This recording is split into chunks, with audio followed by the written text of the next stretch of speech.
তোমার মনে শান্তি থাকলে তুমি ঘুমাও, আমি ঘুমাবো না। আমি প্রতিজ্ঞা করলাম ওই ছোট বউয়ের শান্তি সব নষ্ট করব। সবকিছুই আমরা জানি, তোমার লজ্জা করে না সবকিছু করতে? তোমার মতো নির্লজ্জ মেয়ে আর একটাও দেখিনি। বিশ্বাস না করেও তো আর উপায় নেই, তাই না? এতগুলো লোকের কথা তো মিথ্যে হতে পারে না। চোখের সামনে থেকে মা মরে যাবে আর আমি বেঁচে থাকবো, সেটা কখনো হয় না। যদি মরতে হয় দুজনেই মরবো, আর বাঁচতে হলে দুজনেই বাঁচবো। কে কোথায় আছো? আমাকে বাঁচাও, আমি এখানে আটকে গেছি, আমি আর ধরে থাকতে পারছি না। কে কোথায় আছো? বাঁচাও।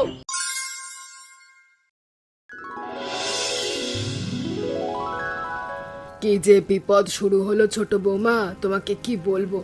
সারা দিন রাত বৃষ্টি পড়তেই থাকে, আর ভালো লাগছে না। আমারও তো একই অবস্থা। বৃষ্টির কারণে জঙ্গলে যেতে পারছি না, কোনো কাজ ভালোভাবে করতে পারছি না। একদিন ভিজলে দুদিন জ্বর থাকে। সে তো থাকবেই, যেই পরিমাণে জল ঠান্ডা। বর্তমানের বৃষ্টিগুলো সুবিধের নয়, বুঝলে তো। এদিকে অতিরিক্ত বৃষ্টির কারণে পাহাড়ের ঢল নামছে। সে তো দেখতেই পাচ্ছি। তবে আমরা যারা পাহাড়ে থাকি তারা মিলে যদি কিছু একটা করতে চাই, তাহলে হয়তো কিছু করা যাবে। তার থেকেও বড় কথা, আমাদের সংসারে অভাব। সংসারে ভালো মন্দ কিছু খাওয়া যায় না। একবেলা খাবার খেলে অন্য বেলা না খেয়ে থাকতে লাগে। তাই বলে আপনি বুঝি দুপুরবেলা না খেয়ে থাকবেন? আমার কানে কিন্তু এই কথাটা এসেছে মা। আরে না না বৌমা, তেমন কিছু নয়। আপনি দুপুরে আমার জন্য খাবার পাঠিয়ে দেন জঙ্গলে, আর আপনি না খেয়ে থাকেন। এ কি বৌমা, তুমি আবার এসব কি করলে? ভাত তুলে রাখলে কেন? এই ভাতগুলো আলাদা করে রেখে দেবেন, দুপুরে খাবারের সময় হলে খাবার যেন খাওয়া হয়। কিন্তু তোমার পেটে ক্ষুধা রেখে তুমি ভাত তুলে রাখলে? ওসব কিছু হয় না মা, আপনি আমাকে জোর করবেন না তো। তোমার সব নাটক আর ছলচাতুরি সব কিছু আমি ভালো করে বুঝি। মাকে হাত করার জন্য কত নাটকই না করবে তুমি। বড় বৌমা, কি হচ্ছে কি এসব? ছোট বৌমাকে তুমি এসব কথা কি বলছো? বাদ দিন তো মা, বড় বৌদির এটাই কাজ, তাই সে এই কাজেই অভ্যস্ত। দেখে শুনে তারপর সতর্কভাবে ওঠো। একবার যদি পা পিছলে যায় তাহলে একদম সোজা নিচে গিয়ে পড়বে। আমার চিন্তা তোমাকে করতে হবে না, তুমি তো জানোই এই কাজে আমি কতটা পারদর্শী। তুমি নিজের চিন্তা করো তো। হয়েছে, যারা পারদর্শী থাকে তাদের কি বিপদ কখনো হয় না? তোমাকে সবসময় সতর্ক করি আমি, কিন্তু তুমি সবসময় উল্টোভাবে কাজ করো। কি করব বলো, সবকিছুই যে তাড়াতাড়ি করতে চাই আমি। প্রতিদিন বৃষ্টিতে ভিজতে আমার আর ভালো লাগছে না, সর্দি জ্বর লেগে যাচ্ছে। কিন্তু তাড়াতাড়ি করতে গিয়ে বিপদ ঘটানো কোনো ভালো কাজ নয়। দেখলে, তুমি আমাকে সতর্ক করতে গিয়ে তুমি নিজেই সতর্ক থাকছো না। এখন যদি পড়ে যেতে তাহলে কি হতো? কোথাও লেগেছে নাকি? হ্যাঁ গো, পায়ে পায়ে একটু চোট লেগেছে, ওতে কিছু হবে না। তাড়াতাড়ি চলো তো, চলো চলো।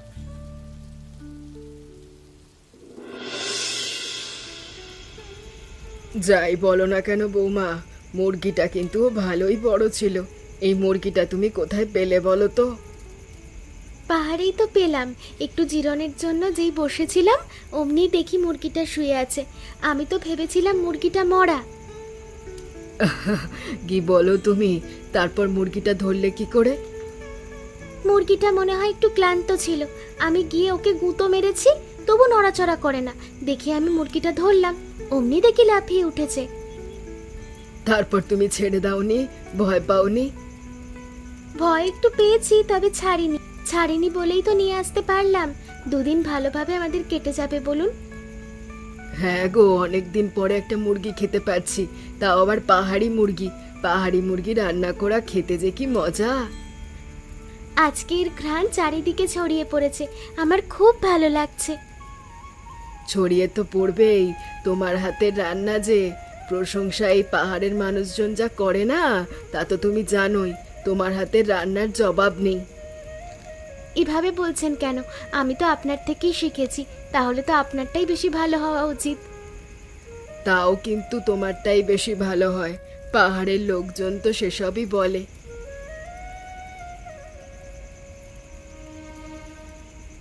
সবসময় ছোট বউকে নিয়ে খালি আদিক্ষেত আর শেষ হলো না, পাহাড়ের লোকজনও আছে। আমরাও তো রান্না করি, কই আমাদের তো প্রশংসা করে না। যত সব ন্যাকামি। কি গো, তুমি এভাবে চুপ করে বসে আছো কেন? কিছু হয়েছে নাকি? নিশ্চয়ই বাড়ির কারোর সাথে আবার ঝগড়াঝাড়ি করেছো। তোমার কি মনে হয় বলো তো, সব সময় কি আমি ঝগড়াঝাটি নিয়ে ব্যস্ত থাকি, তাই তো? আরে না না, এমন কিছুই বলেনি। তোমাকে তো শুধুই বাড়ির লোকজন কথা শোনায়, তাই না? হ্যাঁ তাই তো, তবে আজকে কথা শোনায়নি, আজকে হয়েছে অন্য ঘটনা। বাড়িতে মুরগি রান্না হয়েছে, জানোই তো। হ্যাঁ জানি তো, মুরগি রান্না হয়েছে। রাতেই তো মুরগি দিয়ে ভাত খেলাম, তুমিও তো খেয়েছো। হ্যাঁ, ওই মুরগি নিয়ে যত সব কাহিনী। কি এমন রান্না হয়েছে বলো তো? এই রান্নার জন্য নাকি পাহাড়ের সব লোকজন পাগল হয়ে গেছে। কিন্তু রান্না তো বেশ ভালোই হয়েছিল। ভালো হয়েছিল মানে? আমার থেকেও ভালো হয়েছে? আমার থেকেও ভালো হয়েছে নাকি? একটাবার বলো আমার থেকে ভালো হয়েছে কিনা। না গো, তোমার থেকে ভালো রান্না কেউ করতে পারে নাকি? আমি তো সব সময় তোমার রান্নার প্রশংসা করি। সেটাই তো, এটা তোমার মা অথবা এই পাহাড়ের লোকজন কেউ বোঝে না, সব সময় ওকে মাথায় নিয়ে নাচতে থাকে। ও একটু কাজবাজ বেশি করে তো, তাই জন্য। তাতে এমন কি হয়েছে? আমিও তো বাড়ির কাজকর্ম করি, আমার তো নাম হয় না? বড় বউ হওয়া সত্ত্বেও কোনো সম্মান পেলাম না আমি। ঠিক আছে, এখন শান্ত হও, আর মাথা গরম করতে হবে না। চলো আমরা ঘুমিয়ে পড়ি। তোমার মনে শান্তি থাকলে তুমি ঘুমাও, আমি ঘুমাবো না। আমি প্রতিজ্ঞা করলাম ওই ছোট বউয়ের শান্তি সব নষ্ট করব। কাকা, এই দেখো তোমার জন্য কি নিয়ে এসেছি অনেকদিন পর। আরে তোরা এসেছিস? কতদিন ধরে তোদের জন্য অপেক্ষা করছি। বাজারের এই দিকটাই তোরা তো একবারও আসিস না। কি করব বলো কাকা, সারাদিন কাজের মধ্যে থাকতে হয়। গত রাতে একটু মুরগি রান্না করেছিলাম, তাই ভাবলাম নিজে এসে তোমায় দিয়ে যাই। এই সবের আবার কি দরকার বৌমা? তোমরা নিজেরা খেলেই তো পারতে। কেন কেন, উনিও তো আমাদের পরিবারের একজনেরই মতো। আমরা ওখানে ভালো মন্দ খাবো আর তুমি এখানে না খেয়ে থাকবে, তা তো হয় না। এই তোদেরকে নিয়ে আমি আর পারলাম না। দে দেখি কেমন হয়েছে রান্নাটা। আমার তো দেখেই জিভে জল এসে গেল। তবে একটা কথা শোনো বৌমা, তুমি যদি প্রতিদিন এমন ভালো মতো খাবার নিয়ে আসতে পারো, তাহলে কিন্তু আমি তোমাকে পয়সা দেব। পয়সার আবার কি দরকার কাকা? আপনি আমার হাতের রান্না এত ভালোবাসেন বলেই তো আপনার জন্য নিয়ে এসেছি। কিন্তু এই পাহাড়ের লোকজন কি সব বলবে আমাকে নিয়ে? সবাই তো হাসি ঠাট্টা করবে, বলবে আমরা ভাতের ব্যবসা খুলে বসেছি।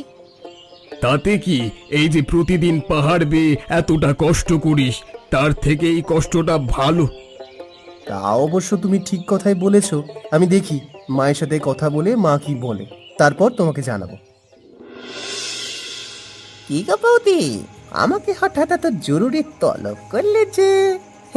হঠাৎ করে কি এমন কাজের জন্য আমাকে ডাক পড়লো শুনি?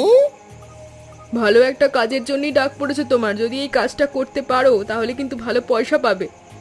পয়সা যে পাবো তা তো আমি জানি। এই মদন পয়সা ছাড়া কোনো কাজ করে না। এই কারণে তো তোমাকে ডেকে পাঠিয়েছি, তবে কাজটা কিন্তু ঠিক করে করতে হবে। এই পাহাড়ি এলাকায় আমার বেশ নাম ডাক আছে, সবাই জানে আমি কেমন কাজ করি। এবার ঝটপট বলে ফেলো তো, বলে ফেলো দেখি, বলো বলো কি কাজ করতে হবে বলো। তোমাকে একটা কুৎসা রটিয়ে দিতে হবে। এই পাহাড়ের সবাইকে বলবে এই যে আমাদের কমলা ওই বাজারের হরিপদের সঙ্গে সম্পর্কে জড়িয়েছে। এটা কেমন বিষয় না? হরিপদ কাকা আমাদের থেকে বয়স অনেক বড়, কমলা বৌদি হরি কাকাকে কাকা বলেই ডাকে। এটাই তো আসল খেলা। কাকা বলে ডেকে লুকিয়ে লুকিয়ে তার সাথে পরকিয়া করে। ব্যাপারটা চাঞ্চল্যকর নয়? তা অবশ্য আপনি ঠিক কথাই বলেছেন। এমনটা বললে গ্রামের লোকজন আরো বেশি ছি ছি করবে। তবে আমি কত টাকা পাবো? কাজ শেষ হলে তুমি যা চাইবে তার থেকে ডবল পাবে। এখন যাও, কালকে থেকেই তুমি তোমার কাজ শুরু করো। ভুল ত্রুটি যেন না হয় বলে দিলাম। আরে ও বৌদি, বৌদি দাঁড়াও, তোমার সাথে কথা আছে, একটুখানি দাঁড়াও।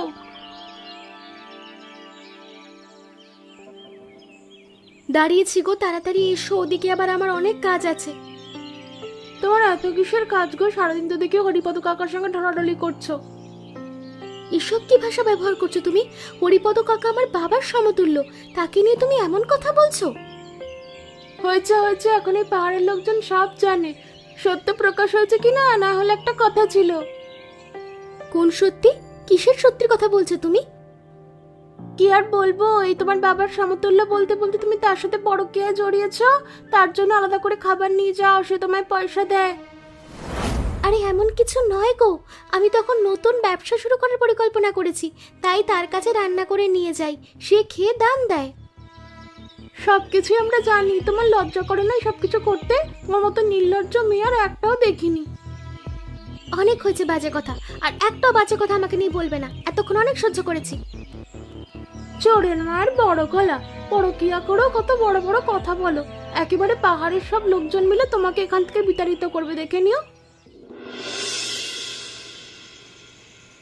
কি হলো বলো তো? সে কখন থেকে তোমাকে ডাকছি, তুমি কোনো সাড়া দিচ্ছ না কেন? আমার সাথে কথাও বলছো না, রেগে আছো নাকি? রেগে থাকবো না তো কি করবো? হ্যাঁ, গ্রামের লোকজন যা বলা বলি শুরু করেছে, তারপরে তো তোমার সাথে কথা বলাই আমার উচিত হয়নি।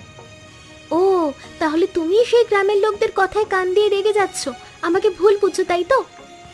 এখানে ভুল বোঝাবুঝির তো কিছু নেই। গ্রামের লোকজন যা দেখেছে তাই তো বলছে। হ্যাঁ, তাদের সাথে তোমার তো কোনো শত্রুতা নেই না। এসব কথা কে রটিয়েছে আমি জানি না, তবে তোমার এগুলো বিশ্বাস করা উচিত নয়। বিশ্বাস না করেও তো আর উপায় নেই, তাই না? এতগুলো লোকের কথা তো মিথ্যে হতে পারে না। তোমার সংসার আমি কি খাটাখাটনি করি তুমি সেটা নিজেই দেখো। হরিপদ কাকার সাথে আমার কি সম্পর্ক তুমি খুব ভালো করে জানো, এরপর ওই কথাগুলো বলছো কি করে? আমি বলতে বাধ্য হচ্ছি, আমি এসব কিছু ভাবতেই চাই না।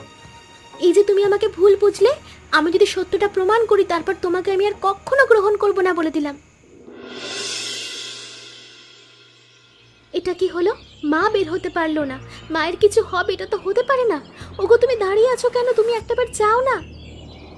কিন্তু আমি কিভাবে যাব? দেখি তো পাচ্ছ সামনে পথের কি অবস্থা। তাই বলে তুমি এবার দাঁড়িয়ে থাকবে? মায়ের যে কত বড় বিপদ, এদিকে ঝর্ণাপতি নিজেও বিপদে পড়েছে।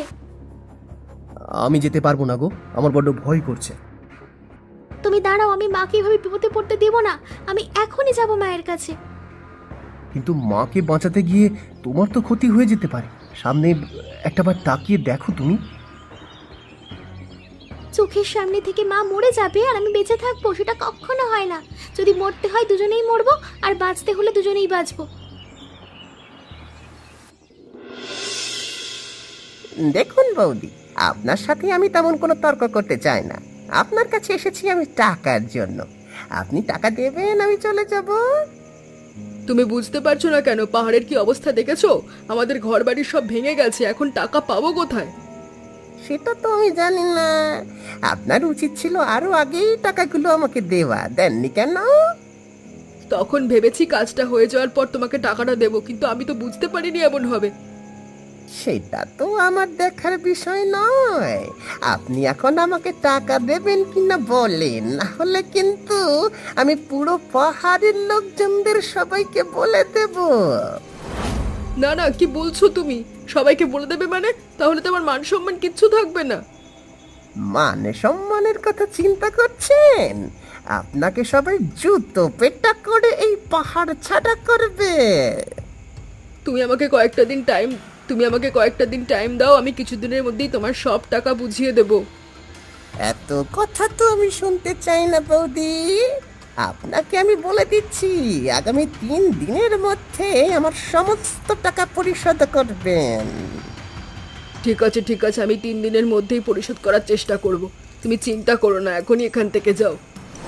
তাহলে এই ব্যাপার, কমলা বৌদির আসলে কোনো দোষ নেই, তার নামে কুৎসা রটিয়েছে মালতী বৌদি। ব্যাপারটা সবাইকে জানাতে হবে। শুনুন দাদা, আমি আপনাকে একটা কথা বলি। আমার মতো আপনিও গ্রামের লোকদের কথায় ভুল বুঝেছেন। আমরা ভুলে গিয়েছিলাম বৌদি কতটা ভালো। কি বলছো তুমি? আমি তো কিছুই বুঝতে পারছি না, সবকিছু খোলসা করে বলো। আমি বলতে চাইছি বৌদির কোনো দোষ নেই, বৌদি নিরপরাধী, সে কারোর সাথে পরকীয়ায় লিপ্ত হয়নি। তাহলে গ্রামের লোক যে বলা বলি করছে? গ্রামের লোকদের কাছে ছড়ানো হয়েছিল বলেই ওরা বলা বলি করছে। ছড়ানো হয়েছিল মানে? কে করেছে এমন কাজ তুমি জানতে পেরেছো? আমাকে বলো। মালতী বৌদি করেছে। আমি একটু আগে নিজের কানে শুনেছি মালতী বৌদি আর মদনের কথাবার্তা। কি বললে তুমি? বৌদি এমন কাজ করেছে? বৌদি এমন কাজ করতে পারে আমার তো মনে হয় না। বিশ্বাস করুন দাদা, আমি ঠিক কথাই বলছি। আমি নিজের কানে শুনেছি। বৌদিকে ধরলে সব সত্যি বেরিয়ে যাবে। আমি জানতাম বৌদি আমাকে হিংসে করে, আমাকে দেখতে পারে না, তাই বলে এরকম একটা খারাপ আর ঘৃণ্য কাজ করবে আমার জানা ছিল না। বৌদি যখন এমন কাজ করেছে, বৌদিকে এর শাস্তি পেতেই হবে। কে কোথায় আছো? আমাকে বাঁচাও, আমি এখানে আটকে গেছি, আমি আর ধরে থাকতে পারছি না। কে কোথায় আছো? বাঁচাও।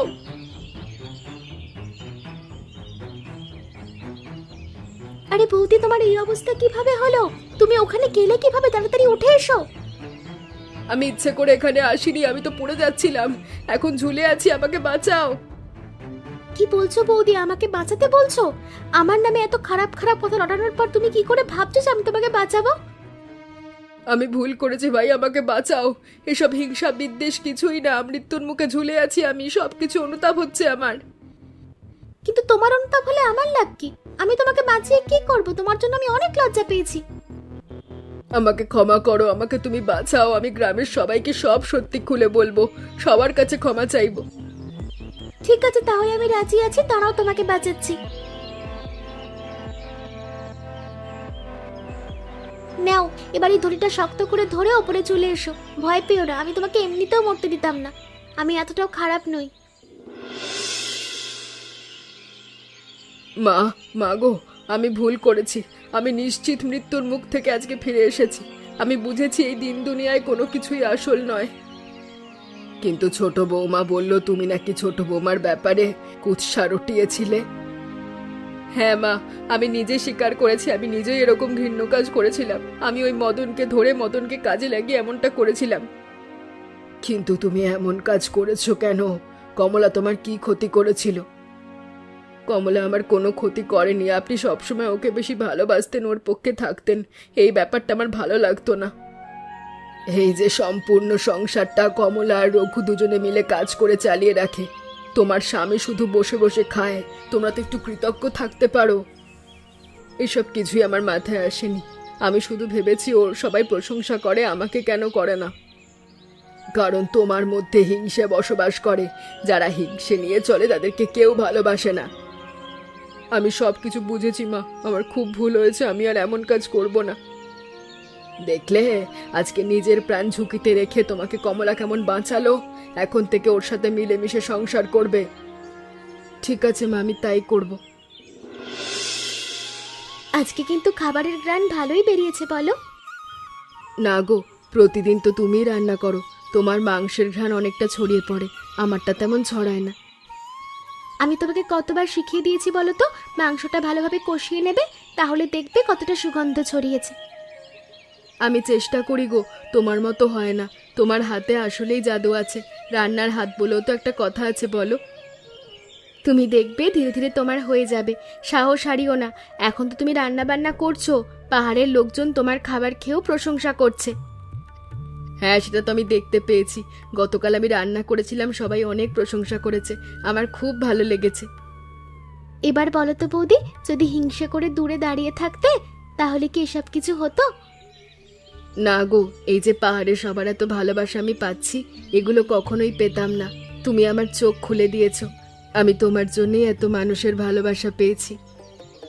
আমার জন্য নয় বৌদি, তুমি যেই মনের হিংসা সরিয়ে সবাইকে ভালোবাসতে শুরু করেছো, এটার জন্যই সবাই তোমাকে ভালোবাসে। আর এখন বেশি ভালোবাসে তোমার হাতেরই মাংসের ঝোলের জন্য। এমন মজার মজার গল্প দেখতে আমাদের চ্যানেলকে সাবস্ক্রাইব করতে ভুলবেন না। আচ্ছা বলো তো বন্ধুরা, এই গল্পে কমলা পাহাড় থেকে কি ধরে এনেছিল?